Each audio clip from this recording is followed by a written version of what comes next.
장동혁 의원님 질문해 주세요. 정책 질의를 준비했지만 저한테 의사진행 발언 시간이 주어질 것 같지 않아서요. 몇 가지 사항을 말씀드리고 또 감사위원장님께 좀 질책의 말씀도 드려야 될 것 같습니다. 감사원의 생명은 독립성입니다. 그리고 정치적 중립성입니다. 그에 대해서 동의하십니까? 네, 동의합니다.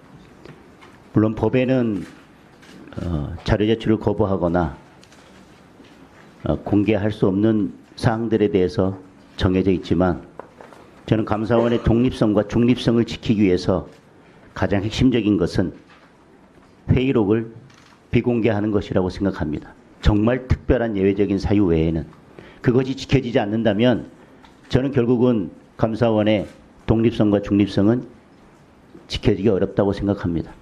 그렇기 때문에 여지껏 관례가 법 위에 있는 것은 아니지만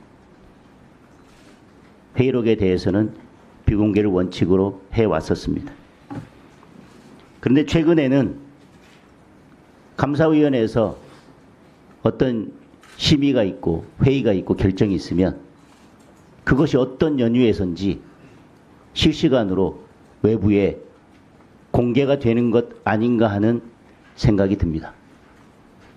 회의록을 공개하지 않도록 한 이유가 있는데 회의에서 어떤 내용이 그리고 감사 과정에서 어떤 자료들이 어떻게 진행됐는지에 대해서 거의 실시간으로 외부에 공개된다면 회의록을 비공개로 한 이유가 도대체 무슨 소용이 있습니까? 감사원장으로서 앞으로 이 부분에 대해서 철저하게 관리를 해 주셔야 된다고 생각합니다. 네, 위원님 말씀 유념해서 앞으로 철저히 하도록 하겠습니다. 관저 공사에 대해서는 그냥 일반적인 말씀만 드리겠습니다. 감사위원회에서 어떤 결정을 내릴 때는 합의제로 있는 감사위원회에서 심의하고 논의해서 결정하는 것 아니겠습니까? 관저 공사도 그러한 절차와 과정을 거쳐서 결정이 된 것이고요. 그리고 궁금한 점이 있다고 해서 모두 다 감사가 가능한 것도 아니고 감사 대상이 되는 것도 아닙니다. 맞지 않습니까? 네. 궁금한 사항이 다 풀리지 않았다고 해서 궁금한 사항 모두를 감사 대상에 포함시키지 않았다고 해서 그 감사가 부실한 감사다. 그렇게 보기는 저는 어렵다고 생각합니다. 정책 질의로 들어가겠습니다.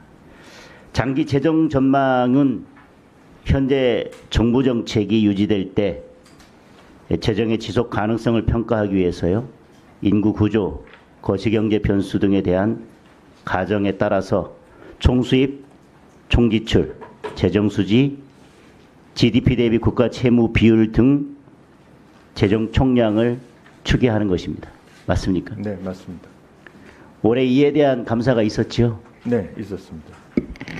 그래서 장기 재정 전망은 우리 사람에게 비유하면 아마 건강검진으로 비유할 수 있을 것입니다. 그래서 현재 건강 상태와 현재 건강 관리를 토대로 미래의 건강 상태를 알아보고 미래 건강 상태를 개선하기 위해서는 현재 어떤 관리가 필요한지 알아보는 건강 검진과 마찬가지라고 할 것입니다.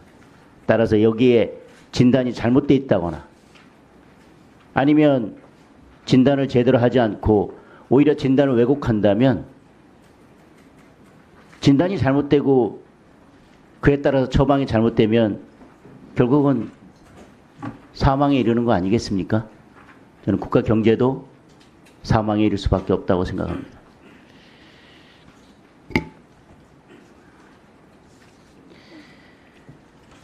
아까 말씀하신 것처럼 올해 6월에 정부의 장기 재정 전망 분야에 대해서 감사를 실시했습니다.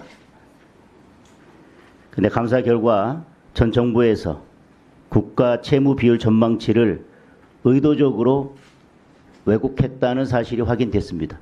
맞습니까? 네, 그렇습니다.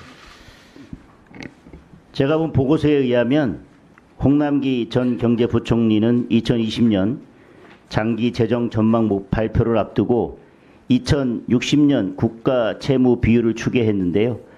기재부 추계 결과 2060년에 최소 129.6% 거의 130%에서 최대 3%까지 악화될 것으로 예측이 됐습니다.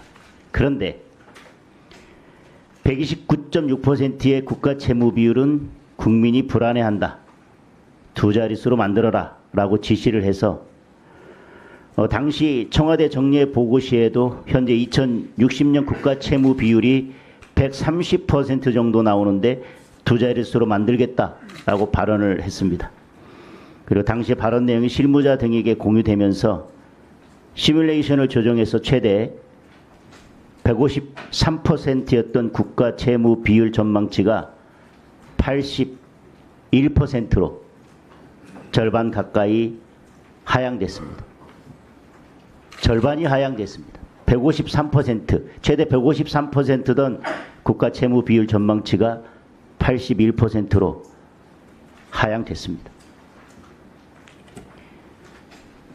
실무진은 채무 전망치 조작을 모의하면서 비밀리에 진행하기 위해서 텔레그램 메시지를 통해서 의견을 교환했습니다. 근데 우리나라 국가 채무는 2022년 기준 1,067조 원이고요. GDP 대비 49.4%를 기록해서 문재인 정부 첫 해에 660조 원 대비 400조 원 이상이 증가했습니다.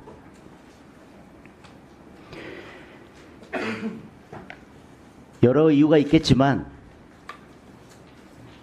장기 재정 전망이 왜곡되고 그에 따라서 잘못된 경제 재정 정책이 펼쳐지고 1분 더 사용하겠습니다. 네. 그래서 단기적으로 잘못된 재정 정책이나 경제 정책이 이루어진다면 저는 그 효과는 예측하기 어렵고 그 부작용은 부작용은 많은 시간에 걸쳐서 나타날 거라고 생각합니다.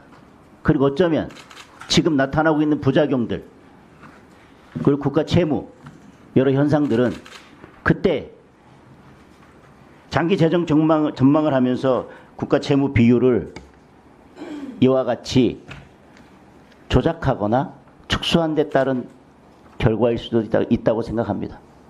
경제를 죽일 수도 있는 이런 일을 감히 행한 것에 대해서는 철저한 사실관계와 규명과 그에 따른 책임이 뒤따라야 된다고 생각합니다.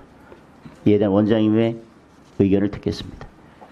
예, 지금 위원님께서 지적하신 그런 취지대로 저희들이 감사를 진행을 해서 감사 결과를 내놓았고요. 그 당시에 그 책임자였던 홍정기 부총리께는 저희들이 인사대로 통보라고 하는 현직이 없었기 때문에 저희들이 할 수 있는 최대한의 조치는 그런 행위를 적시해서 차제에 인사에 활용하도록 하는 그런 조치를 취했다는 말씀을 드립니다. 저희들 나름대로 할 만큼은 해서 감사 결과를 공표했다 이런 말씀 드리겠습니다. 네. 수고하셨습니다. 다음은 서영기